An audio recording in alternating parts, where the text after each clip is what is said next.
Student, कैसे हैं आप लोग? मेरे हिसाब से जहाँ तक मेरा मानना है आप लोग स्वस्थ होंगे, मस्त होंगे और नए शैक्षणिक सीजन का आगाज हो चुका है, इसलिए आप लोग अपनी पढ़ाई में व्यस्त होंगे।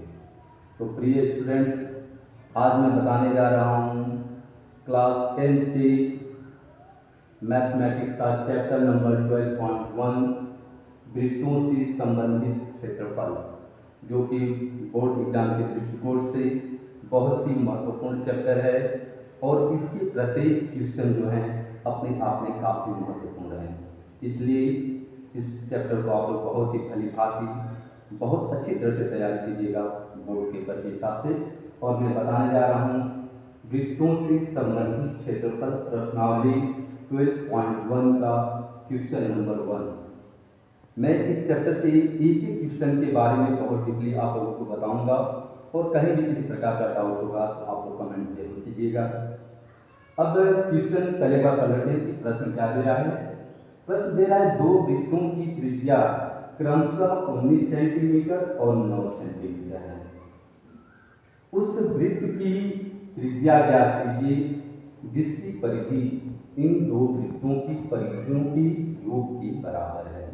यानी यहाँ पे कह रहा है कि दो वृत्त दिए हुए हैं, दोनों वृत्तों को जब जोड़ा जाता है तो तीसरे वृत्त का फॉर्मेशन यहाँ पे हो रहा है। यहाँ पे थोड़ा सा आप ध्यान से देखेंगे, यहाँ पर दो वृत्त बन रहे हैं। जैसा आपका प्रश्न कह रहा है कि ये दो वृत्त हैं, एक इसको हम वृत्त 1 मान लेते हैं और इसको मान लेते हैं 2 और इनको प्लस करना है।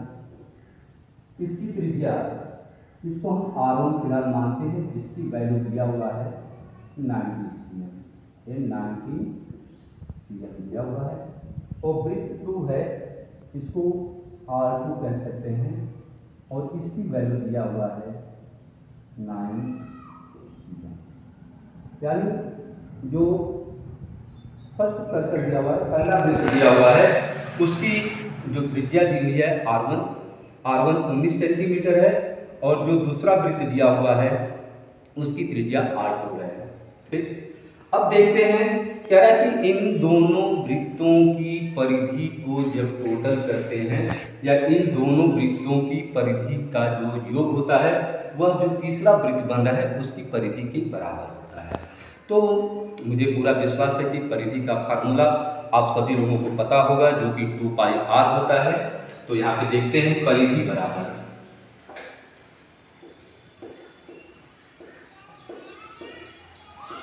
परिधि का फार्मूला होता है 2πr। ये परिधि का फार्मूला है 2πr। तो कह रहा है कि दोनों वृत्तों की परिधि जिनकी त्रिज्याएं क्रमशः 19 सेंटीमीटर और 9 सेंटीमीटर है, इनका योग जो होता है वह तीसरा जो वृत्त का फॉर्मेशन हो रहा है उसकी परिधि के बराबर होता है। तो हम इसको इस तरह भी लिख सकते हैं,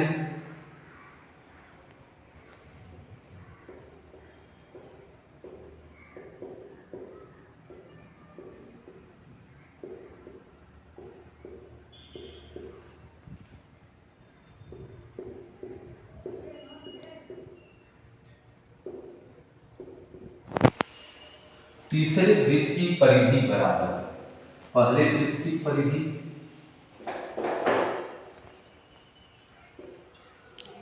पहले वृत्त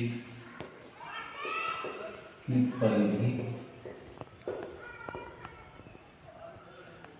पहले वृत्त की परिधि प्लस दूसरे वृत्त की परिधि प्लस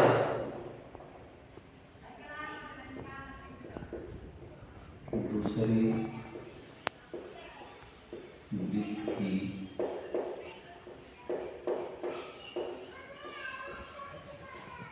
परिधि। अब थोड़ा सा आप लोग ध्यान से देखेंगे, यहाँ पे कह रहा है तीसरे वृत्त की परिधि बराबर पहले वृत्त की परिधि प्लस दूसरे वृत्त की परिधि। जैसा आपका प्रश्न कह रहा है कि जो दो वृत्त बन रहे हैं उन दोनों वृत्तों की जो परिधि का योग होता है वो तीसरे वृत्त की परिधि के योग के बराबर होता है। इसलिए यहाँ पे लिखा गया है तीसरे वृत्त की परिधि जो परिधि है वह पहले वृत्त की परिधि प्लस दूसरे वृत्त की परिधि के बराबर है। तो यहाँ पे हम लगा देते हैं परिधि का फार्मूला। परिधि बराबर होता है 2 पाई r। तो पहले वृत्त के लिए लिखेंगे हम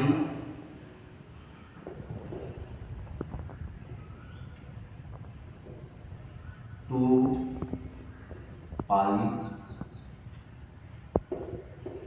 r1 प्लस 2 पाई r2। जैसा मान लिया जाता है कि इनकी त्रिज्याओं को, जो पहला वृत्त होगा उसकी त्रिज्या r1 होगी जिसकी वैल्यू दिया हुआ है 19 cm, और एक दूसरा वृत्त है उसकी त्रिज्या को r2 मान लिया गया है जिसकी वैल्यू दिया हुआ है 9 सेंटीमीटर। अब यहाँ पे देख लेते हैं दोनों वृत्तों की जो परिधियाँ, इसमें कॉमन फैक्टर क्या मिल रहा है। तो जैसा आप लोग देख रहे होंगे यहाँ पे 2 पाई r1 है प्लस 2 पाई r2 है। तो यहाँ पे 2 पाई यहाँ भी कॉमन मिल रहा है और यहाँ भी कॉमन मिल रहा है। अब इस चीज़ को थोड़ा सा हम यहाँ पे ले लेते हैं, थोड़ा सा नीचे स्पेस की कमी है। तो 2 पाई r1 प्लस r2। जब यहाँ से हम कॉमन ले लेते हैं, यहाँ से 2 पाई यहाँ भी है, 2 पाई यहाँ भी है, 2 पाई को जब कॉमन यहाँ पे ले लेते हैं तो यहाँ पे हमें r1 प्लस r2 मिलता है, जो यहाँ पे लिखा हुआ है 2 पाई को कॉमन ले लिया गया है, r1 है प्लस r2 है। अब यहाँ पे इनकी वैल्यू को रख देते हैं, क्योंकि ये फर्स्ट जो सर्कल है, पहला जो वृत्त है उसकी त्रिज्या है जिसकी r1 की वैल्यू है 19। तो यहाँ पे लिखेंगे 2 पाई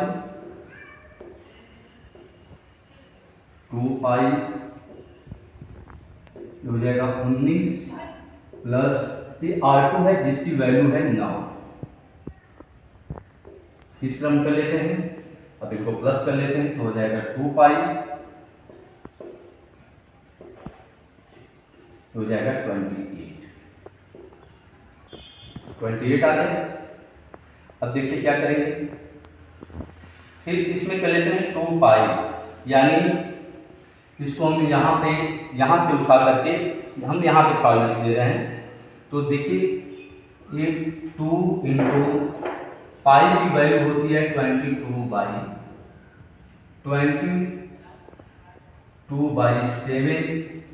इंटू 28।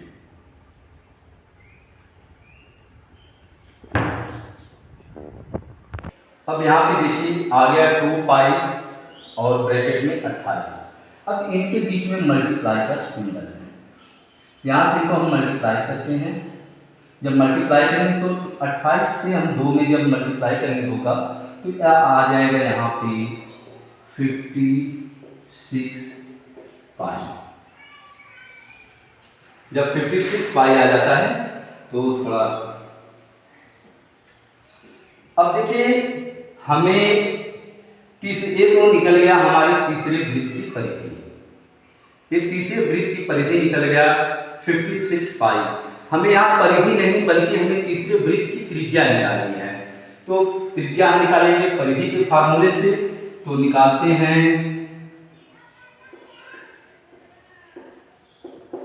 तीसरे वृत्त की त्रिज्या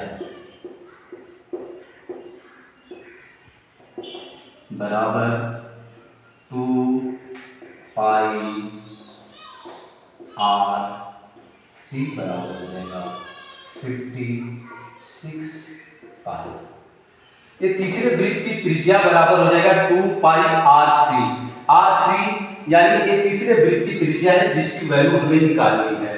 तो इसको हम ले आते हैं r3 की यानी त्रिज्या निकालते हैं। तो यहाँ पे लिख देते हैं r3 यानी तीसरे वृत्त की त्रिज्या बराबर 56 बाई 2 पाई, ये भी पाई लगेगा। इस पाई से इस पाई को हम काट देते हैं। जब पाई से पाई कट जाता है तो हमें बचता है हमारे पास 56/2। अब इस 2 से हम डिवाइड कर देते हैं 56 को, तो ये 28 28 बार में कट जाएगा। और ये R3 की जो वैल्यू निकल रही है यहाँ पे हम लिख देते हैं R3 बराबर 28 cm। इस प्रकार R3 यानी तीसरे वृत्त की त्रिज्या हमारा निकल गया 28 सेंटीमीटर। एक बार ध्यान से सुनिएगा, फिर क्वेश्चन को रिपीट किया जा रहा है।